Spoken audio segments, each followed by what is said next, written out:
Hi, yeah, this is Param.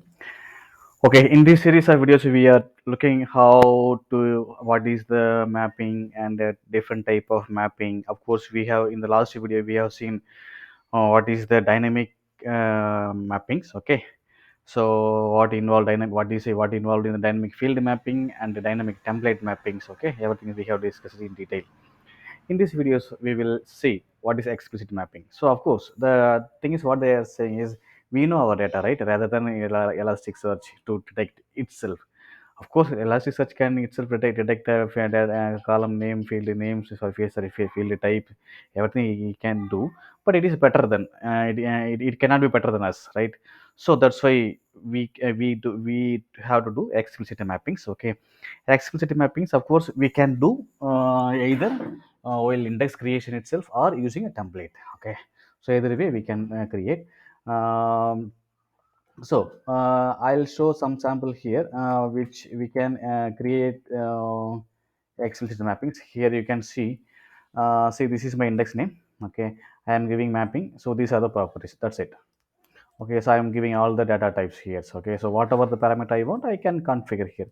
So everything goes inside of the properties. Okay, so this is about the explicit mappings. Okay, in fact, if we want to add anything, so we can add. Okay, okay, I think here, yes, here I am adding the new parameters. Okay, so a new field. Okay, update explicit mapping.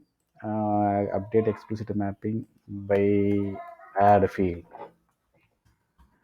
Okay, so we can add anything. Okay, the rest of the things what they are saying is if it is update. Okay, if it is update, then it could be belongs to if it is any mapping parameter update, that's well and good, so no, there is no issues. Okay, but if you want to rename any existing field, you can consider about the aliases. Okay, but still if you want to change the data type.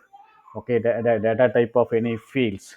Okay, so what will happen now, if you update that all the data will become invalid. So that's why what is not, they will say if you want to change the data type of any existing field, you have to create new index, then go for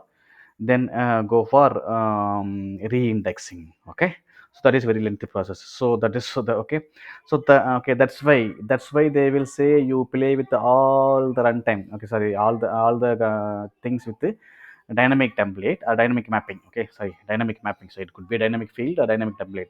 So you play with all the dynamic mapping. So once you're comfortable, then go with explicit mapping. So because of changing anything in the explicit mapping, especially if you want to change the data type, it will become very complex, because of we have to create either if you change the rest of data invalid, so we have to explicitly create new index, then we have to explicitly do re-index. Okay, so that is what about that in the explicit mapping. But okay, of course you can fetch that how the mappings are defined. Okay, we can fetch how the mappings. Of course, it's common. It's not only for that explicit mapping. Okay, so for anything we can do. Okay, for anything, so this is how index name slash mapping. Okay, so so we have to get we by this we can get all the indexes, all the mapping defined for this index. Of course this index is not there. Okay, similarly, if you want to get with one or more field only instead of full, let's say I have index that has n number of fields. Okay, that has many fields. Okay, so if it is a case, what? Okay, I don't want to get all the fields, then I manually scroll where it is my field. What is the things to understand? Okay, so that's why we can get mapping of particular field also. This is what index name, then mapping field, then what is the field name. So by this we can get to know only things about the particular field. Okay, it is there or what? No, it is not there. Okay, fine. So since index is not there, that's why you are not able to get it. But this is how you can understand or you can retrieve the existing mapping for a whole index or particular fields. Okay, so the caveat what is now before go to the explicit mappings, make sure you understood properly about your data. Okay, so changing on that explicit mapping is time consuming, again resource consuming. Okay, so most of the time it may require re-indexing. Okay, so that's all about this explicit mapping. So it is very simple but very dangerous at the same times. Okay, we cannot be lavish as dynamic mapping. Okay, so whatever changes we want we can do there, but here it's very tough. Okay, thank you. Thanks for watching. If you like the content, please leave like my videos, leave the